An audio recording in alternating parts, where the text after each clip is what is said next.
EU officials today detailed their objections to Ireland's tax breaks for Apple. It's all part of EU's growing probe into low-tax countries and the deals they make with multinationals. Apple could ultimately be forced to pay back billions. With more on the EU's fight, we're joined by Jim Bolden in London. Jim, we know times are tough, budgets are tight, and these governments are looking to get any money they can back into the coffer. How serious is this issue for Apple?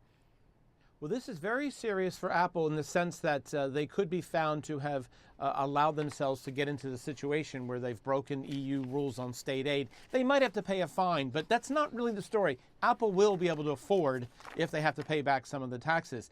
The issue, really interestingly, is actually about the European Union, European Commission going after member states. And a lot of the countries have never liked Ireland's tax. It's 12.5% corporate tax, many companies paying less than that.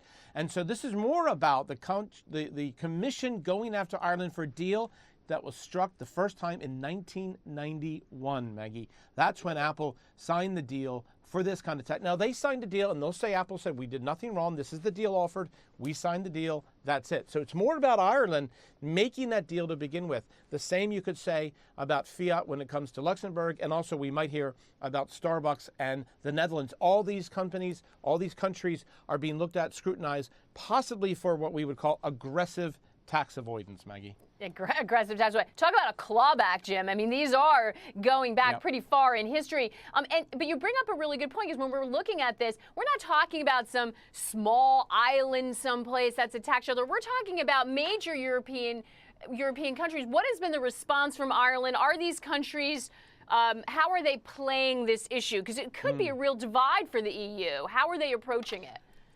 Well, it has been ever since the economic crisis. There were people in the French government that said, why are we bailing out Ireland when they have this incredibly low tax rate? Let's force them to raise the corporate tax rate. It didn't happen. Ireland said that is off the table, and Ireland won that deal. So the European Commission is often wanted because tax is actually split up between countries. So you can actually have a different tax rate in Ireland than the UK, which is what we have.